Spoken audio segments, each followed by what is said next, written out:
When I was, say, in high school, we used to literally tape these sort of like, white erasers to our thumbs, and which would force us to play with like more space between the, like in this case, the neck of my viola and my thumb.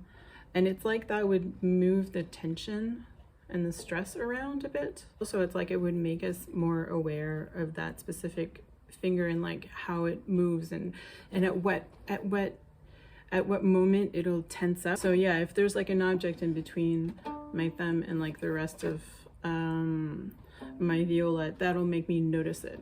So that's the first method.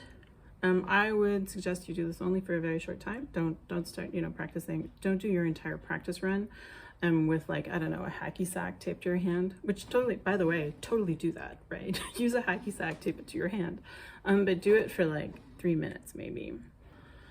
The second method, if you will, is just, I call it pressing pause. So here's what you do. So you take a piece of music that you're practicing. So I prepared something here. I've got one of the cello suites, and I'm gonna take 2 bars of it. So like go from here to here, and I'm gonna choose like 3 places to press pause. So after the first 2 notes, and I'm gonna write it down. Okay, you can erase it later, it's fine. And like here, the ultimate is if it's really in random sort of places, like in the middle of a phrase, it's almost better, but anything is fine. So yeah, so I've chosen like 3 spots in between 2 notes. I wrote that down. And now I'm going to choose a muscle to kind of focus on. So me, it's really always very much here that there's a lot of tension. And to be honest, also, it's like very much my shoulder and this part here. But that's the thing. It's like you can get kind of,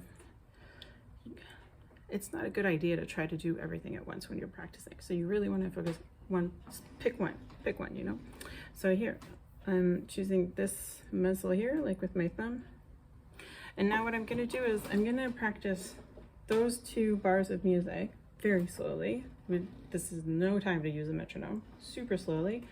And at every place that I put a line, I'm just gonna stop, like, like when they freeze time, like in a wizard movie, right?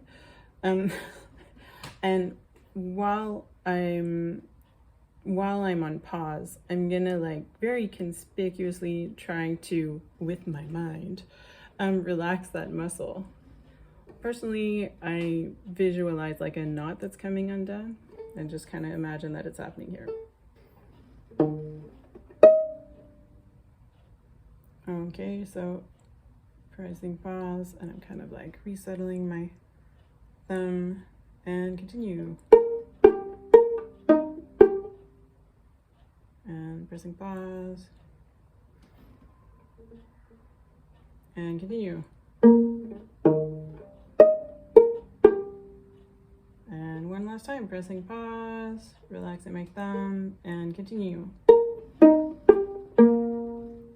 There you go, that's it.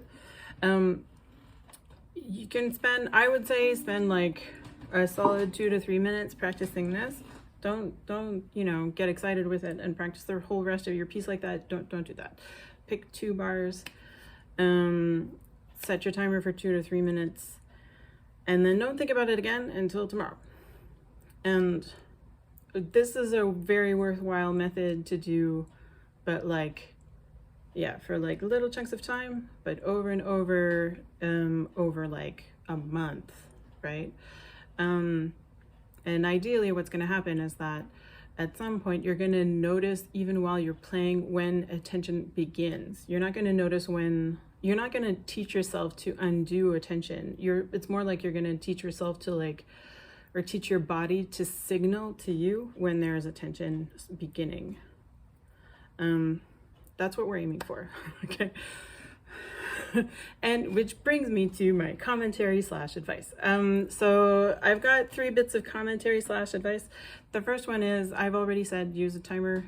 The second one is, a difficult thing when you're practicing is to cope with uncertainty, because when you're practicing like a little tiny thing, and the end result is so far away that first of all you can't really see it, and second of all, it's like your progress is so incremental that you don't even see yourself progressing. You feel like you're not getting any better when you're practicing. The best analogy is like when you're a child, you don't see yourself grow.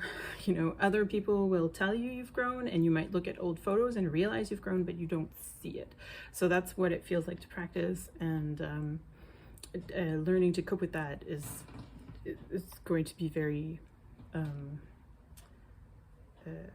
precious for practicing these kinds of exercises. And the third thing is high boredom threshold. That's like my new motto.